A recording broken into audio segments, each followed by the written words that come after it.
Hello, welcome to another episode of The Writer's Craft here on Sparks 1524. I'm Nathaniel Miller. First off, I want to thank you for being patient and working with me while I keep working to improve my video and audio quality.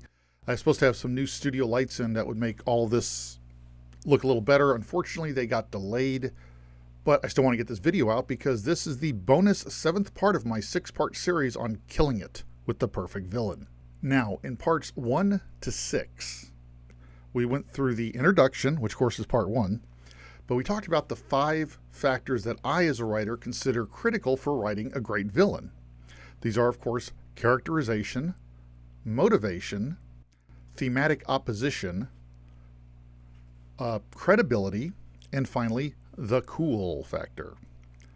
However, these help you create and craft your character. These are the tools that you use to build that sculpture. Once the sculpture is done, once you've got the character created, you need to introduce him or her to your audience in a way that's just going to grab their attention and make them just make them salivate to find out what this villain is going to do next. You only, be it in print like I do with the Accidental Detective series or on stage or screen, you only have a few moments to hook your audience's attention with an introduction, be it for your hero or your villain. Now, in my written column, which is linked down below, I actually go into Herman Melville's introduction of Captain Ahab in Moby Dick. This book is over 100 years old. It's from the 19th century, but Melville did such a great job crafting the character of Ahab and introducing him that Ahab has entered Western culture as an icon, as an archetype of evil, an archetype of revenge, of fatally myopic revenge, leading a person to their own destruction and causing the destruction of everybody around them. One of the reasons Ahab was so memorable was when he was introduced in that book in the 19th century, the introduction was brilliant. So I discussed that in my written column. But here I'd like to discuss 2 different introductions on screen, both of which I consider to be 2 of the greatest introductions ever. The first one I want to go into is probably what I consider, in my opinion, the single greatest introduction of all time, Darth Vader. Now, when Darth Vader is first introduced, the movie Star Wars Episode 4, which, just for trivia's sake, I saw when I was 6 years old in Texas, and I believe I saw it in a drive-in the first time. Kind of date myself there. Episode 4, A New Hope, opens with a space battle, which is a great way to get your audience attention. You're dropping them right into the action. It's called a cold open. Boom! They're in the action. There's this battle going on.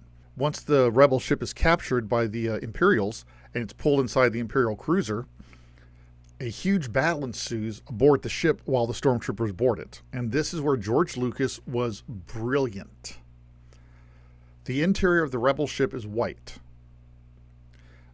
The rebel crew wears subdued uniforms, black vests, blue shirts, things like that. So they have some color, but they're still very subdued. The stormtroopers are all in white with masks, so they're all just faceless, identical automatons almost doing the Empire's bidding, which is the point of the stormtrooper. And that's where Darth Vader comes in. After this battle goes on for a little bit, this one quarter on the ship is cleared. The stormtroopers all step aside, go to attention, just like we expect soldiers to do when the general arrives. And here comes this 6'5", 6'7", whatever, this massive figure just towering above everybody, dressed head to toe in black, billowing cape, black mask. Now, the stormtroopers are masked too, so this is also another faceless figure, but this guy's got a very skull-like black mask and the helmet, this weird mechanical breathing. And Vader's introductory moment is silent. All the character does is walk through the carnage, coming out of the smoke into our view, stopping for a minute, putting his hands on his hips, looks around at the dead bodies, completely unconcerned, and then just walks on. That is brilliance. That is simplicity itself. In one brief few seconds, or one brief moment that covers just a few seconds, we learned almost everything we need to know about Darth Vader. Single-mindedness of purpose, clearly unchallenged command of his men in the situation, and a complete disregard for the lives of others if they get between him and his goal. That one scene shows you all of that. And he doesn't speak. Now we flash forward a minute later through a little scene with R2 and 3PO, and then we come back to Vader questioning a rebel officer, and he's got the guy up off the floor by one hand. So now we're suddenly seeing immense physical strength, holding this guy up by one hand. The officer, of course, says that it's a diplomatic mission. They have no plans of the Death Star. Vader retorts, if this is a diplomatic ship, where is the ambassador? Crushes the guy's neck and throws him to the side. So in this second scene now, we find out almost everything else we need to know about Vader. All those suspicions about him being callous, unconcerned about human life, single-mindedly focused on his goal, and willing to destroy anybody who gets between him and that goal is all confirmed. That's a brilliant introduction. That introduction was so powerful that Darth Vader joined Captain Ahab in Western literature and Western culture as the epitome of one of the greatest villains ever. That's the power of a good introduction. Now, another one I want to go over is Hector Barbossa's introduction in Pirates of the Caribbean, The Curse of the Black Pearl. And this is a different type of introduction. Vader's introduction is singular. It's just Vader. A few minutes later, we meet Leia. A little later, we meet our hero Luke. But there's no parallelisms or anything going on here. It's all just Vader's moment. With Barbossa's introduction, it's a parallel setup to how Jack Sparrow was introduced a few minutes earlier. When Jack Sparrow was introduced in Curse of the Black Pearl, the first vision we have of him is this swashbuckling sailor standing atop the mast of a ship, holding onto it, looking into the sunset with determination and clearly in command of his vessel. Now, a few minutes later, we find out that he's actually standing atop the mast of a dinghy that's sinking, and it sinks as he comes in and hits the bottom right when he's able to step off onto a pier. So very quickly, in one fell swoop, we see Jack Sparrow as heroic, swashbuckling figure and kind of a buffoon. And yet, as much of a buffoon as he is, he still has confidence and panache. As that boat sinks out from under him, he goes back to the top of the mast and rides the top of the mast until the boat hits bottom at the pier, so he just steps off and keeps his feet dry.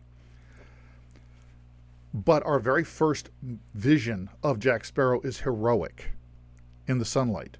Flash forward a little while later, the Black Pearl, under the command of Barbossa, has sacked the town, and Keira Knightley's character, Elizabeth Swann, has gone on board to negotiate with Barbossa for the cessation of hostilities. The actual first view of Barbossa is over his shoulder. You're looking down on the deck of the Black Pearl. You catch, and it took me years of watching the movie before I realized I was looking over Barbossa's shoulder. So he's not really introduced yet, but you're hinted at this dark figure looking out over all this carnage. When Elizabeth is brought aboard, she looks up, and this is our first real view of Barbossa. She looks up and she sees a figure standing in the dark on the quarterdeck. Now, on these old sailing ships, the quarterdeck is where the captain would command the ship, and it was the back end of the ship, and it ran about 1/4 of the length of the ship, quarterdeck. So she looks up and we see this dark figure standing in a commanding position on his ship, whereas Jack Sparrow was introduced in sunlight and shown in command of a situation that he was driving, actively involved. I mean, he's bailing out his own little dinghy and he's getting himself to the dock. Barbossa is introduced in shadow, shown in command of a situation, but he's not getting his hands dirty. He's standing aloof and above the fray. Very different introductions that parallel each other. But we find out everything we need to know about Jack Sparrow and Barbossa in those few moments. And Barbossa's goes a little further. As Elizabeth is brought on board, she sees him standing up on the bridge. One of the pirates comes up and says, we weren't taking prisoners. She starts to talk. Bam! He hits her.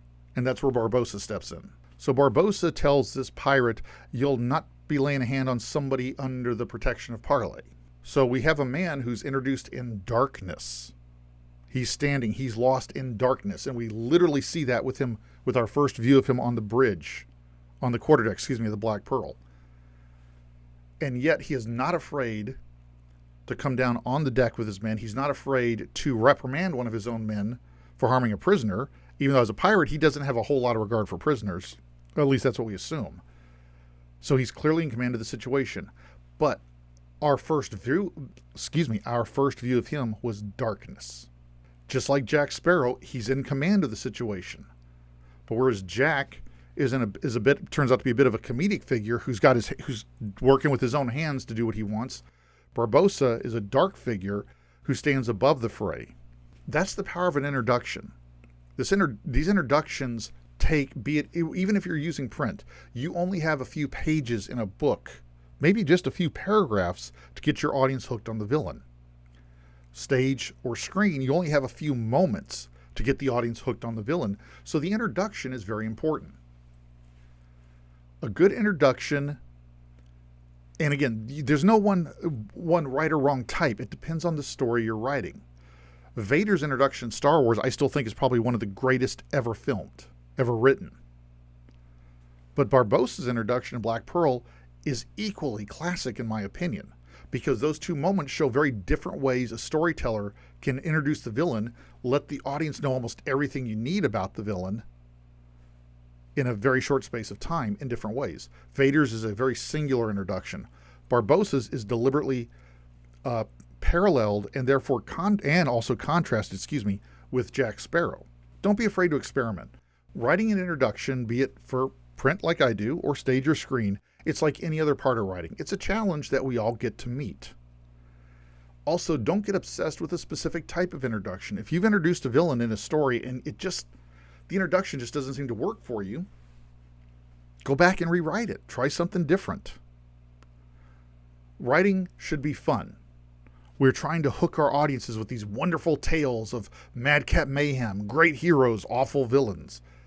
But we've got to get their attention. And that's where the introductions for our characters come in. Now, this series has specifically looked at developing the character of villains, and this particular bonus episode has looked at introducing that villain. But you can use these same rules, and you should be using these same rules for your protagonists as well. So, I hope you've enjoyed this discussion for this series on the writer's craft. As always, if you have a comment or a suggestion or just want to have a conversation, please drop a comment here or drop a comment on my written blog, which again is linked down below. Thank you for sticking with me, especially if you didn't enjoy this video. If you did enjoy it, please hit that little like button. Feel free to share it if you think it'll help other people. And I'd also ask for your subscription, as I have a lot of different ongoing programs here on Sparks 1524. Well, until we meet again, I hope you have a great weekend, have a happy Halloween, and always go and do great things.